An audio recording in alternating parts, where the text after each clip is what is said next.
Hello viewers, मैं हूँ राशि दास और आज फिर मैं आपके सामने अपनी एक स्वरचित कविता लेकर आई हूँ। बस फर्क इतना है कि इस बार मैं सामने से आपको अपनी कविता नहीं सुना रही, पर मेरी आवाज जरूर है। आज की मेरी इस कविता का शीर्षक है तुम्हें अधिकार नहीं देती। तो चलिए, हमेशा की तरह मैं आपको अपनी कविता के बारे में थोड़ी सी जानकारी देती हूँ। मेरी ये जो कविता है तुम्हें अधिकार नहीं देती, ये उन लोगों के लिए है जो अपने जीवन में बहुत संघर्ष करने के बाद सफलता प्राप्त करते हैं, लेकिन जब वो संघर्ष कर रहे होते हैं तो उन्हें अपने तराजू पर तौलने के लिए समाज हमेशा तैयार रहता है।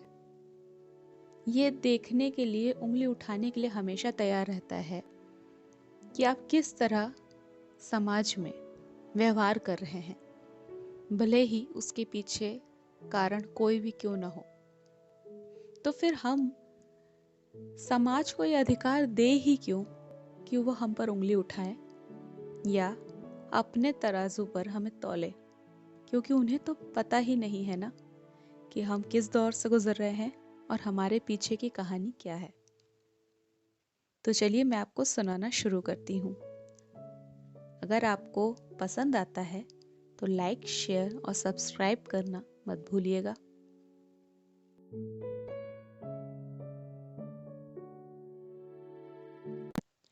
जाओ, मैं नहीं देती ये अधिकार तुम्हें कि तुम सही और गलत के तराजू पर तौल सको मुझे।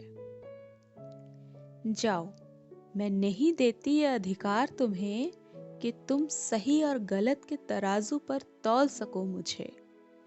वो परिस्थितियां जिनसे होकर तुम गुजरे ही नहीं कभी, वो परिस्थितियां जिनसे होकर तुम गुजरे ही नहीं कभी, फिर भी खुद को अनुभवी समझ उन पर राय दे सको मुझे। जाओ, मैं नहीं देती ये अधिकार तुम्हें कि तुम सही और गलत के तराजू पर तौल सको मुझे। कहना आसान है,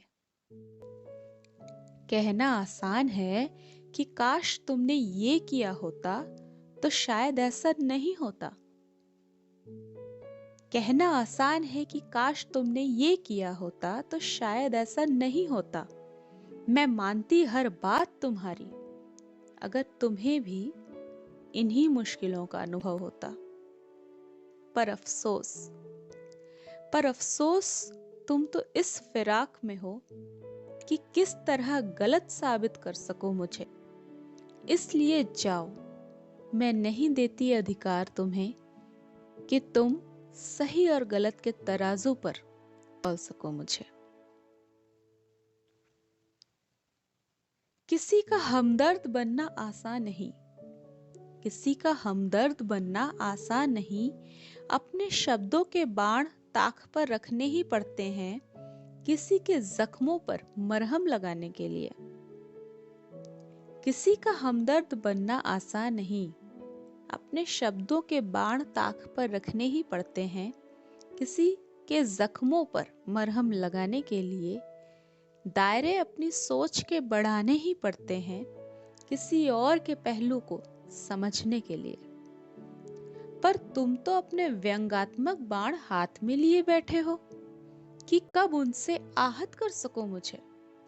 इसलिए जाओ, जाओ, मैं नहीं देती अधिकार तुम्हें कि तुम सही और गलत के तराजू पर तौल सको मुझे।